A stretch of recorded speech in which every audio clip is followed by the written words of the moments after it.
Hey everyone, welcome back to my channel.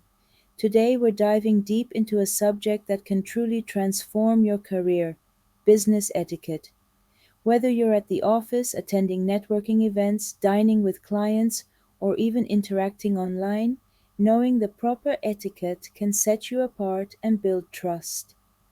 In this video, I'll share plenty of practical tips, real life examples, and even a few personal stories to help you navigate these situations with confidence. So, grab your favorite drink, get comfortable, and let's get started. The importance of first impressions. You have heard the saying, you never get a second chance to make a first impression. First impressions are like your silent introduction. They speak for you before you even say a word. Here are some essential tips. Dress for success. Always choose an outfit that fits the occasion. When you look put together, your confidence naturally shines through. Not only will you feel positive, but everything about will be positive. Grooming matters. A neat hairstyle, clean nails, and a well maintained appearance show that you take care of yourself. Don't think they won't notice if you haven't polished your shoes. You know from your own experience, when you meet someone new, you give them a good run over. Be mindful of your body language. Stand tall, smile, and maintain good eye contact. A firm handshake also goes a long way. Punctuality is more important in some countries than others, but when making a first impression, it counts a lot. Being on time shows respect for others' schedules and reflects reliability. Let me share a story. A few years back, my friend Alex was invited to an important business meeting. He spent extra time selecting his outfit, made sure he was well groomed, and practiced his handshake. When he arrived, his appearance and confident posture instantly set a positive tone. But there was another incident. Alex once rushed to a networking event and ended up arriving late. Even though he looked sharp, his tardiness left a poor first impression.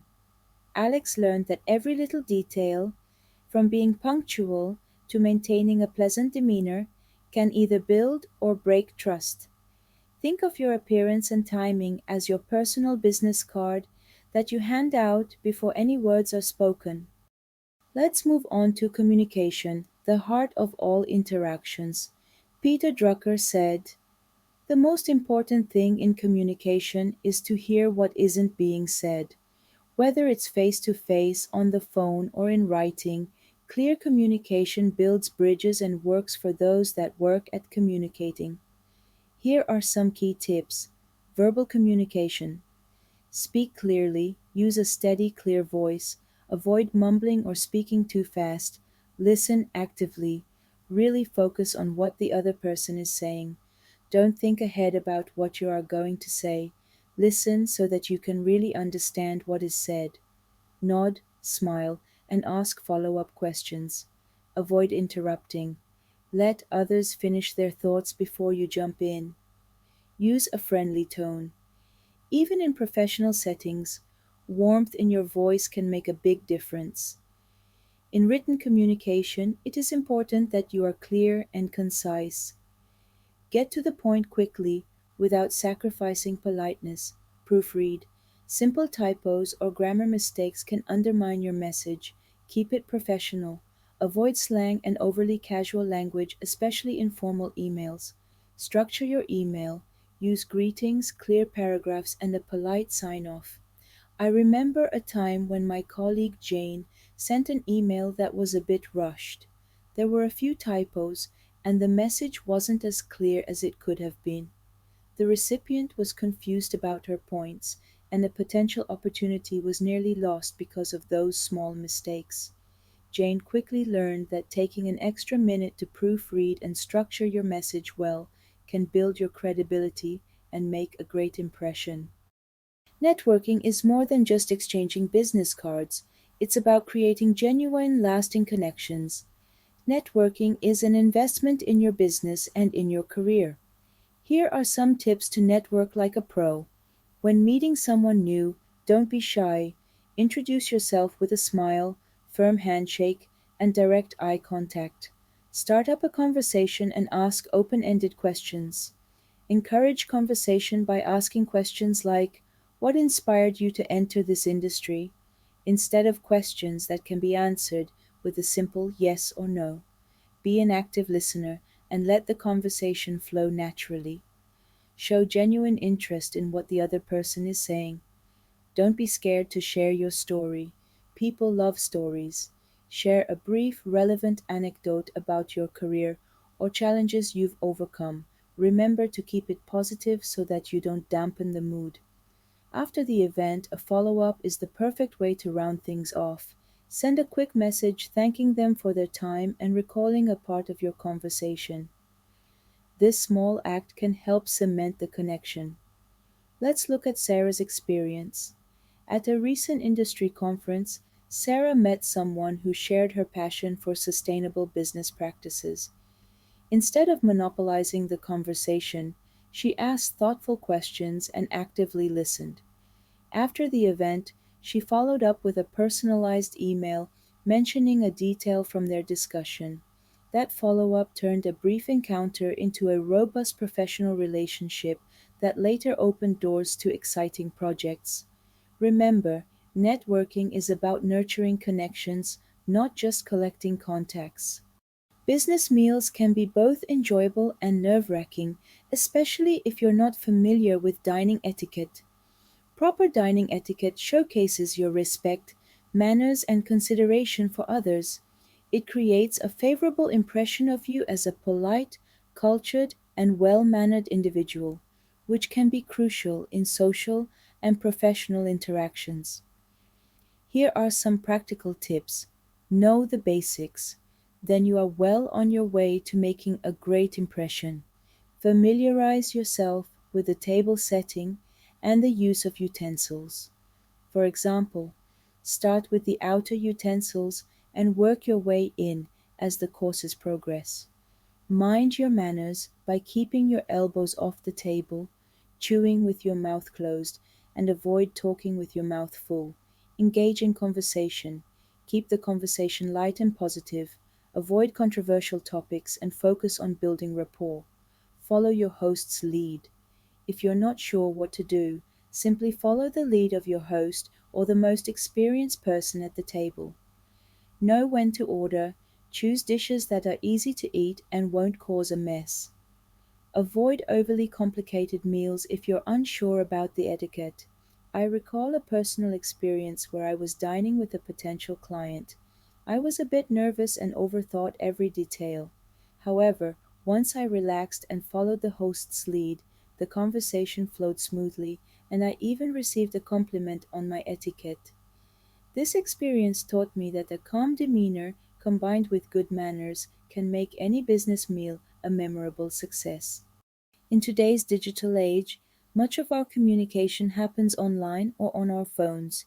Here are some tips to ensure you remain professional in the digital world. Email and messaging. Always reply promptly and maintain a professional tone. Even in quick texts, avoid slang or overly casual language. You may have a quirky personality, but remember, if someone has never met you, an inappropriate comment may be interpreted incorrectly. Social media, be mindful of what you post. Remember, your online presence is an extension of your professional persona.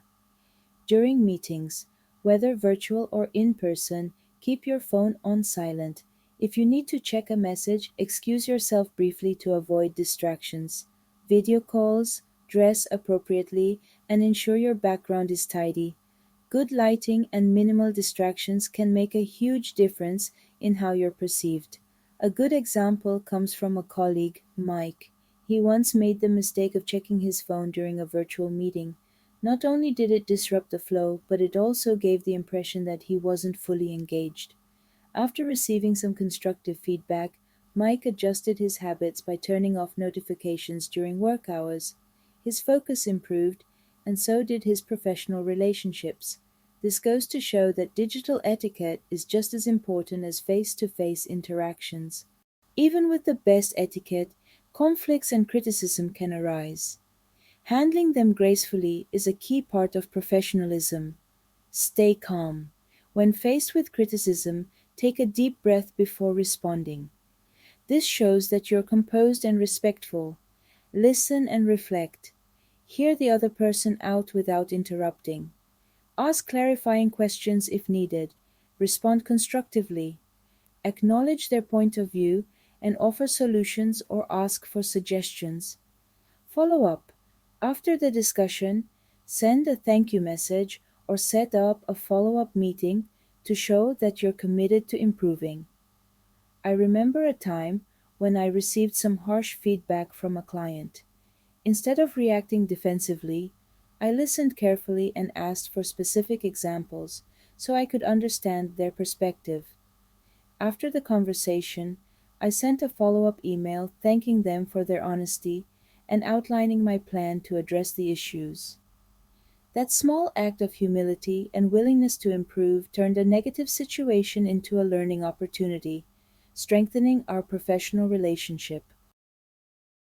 To wrap things up, mastering business etiquette isn't just about following a set of rules, it's about showing respect for yourself and others, building trust, and creating meaningful connections. Whether it's making a stellar first impression, communicating clearly, networking confidently, dining gracefully, or handling digital interactions with care, every detail counts. If you're eager to dive even deeper and get more actionable tips, don't miss my course or my book on mastering business etiquette. It's packed with insights and strategies on everything from communication skills to dining and digital etiquette. You can find the link in the description below. Oh, and before I forget, I've included the link to our free office etiquette cheat sheet in the description too. This handy guide is filled with quick tips to help you navigate your workday with confidence, so make sure to check it out. Thanks so much for watching. If you found these tips helpful, please give this video a thumbs up, leave a comment sharing your favorite etiquette tip, and subscribe to the channel for more career boosting advice. See you next time.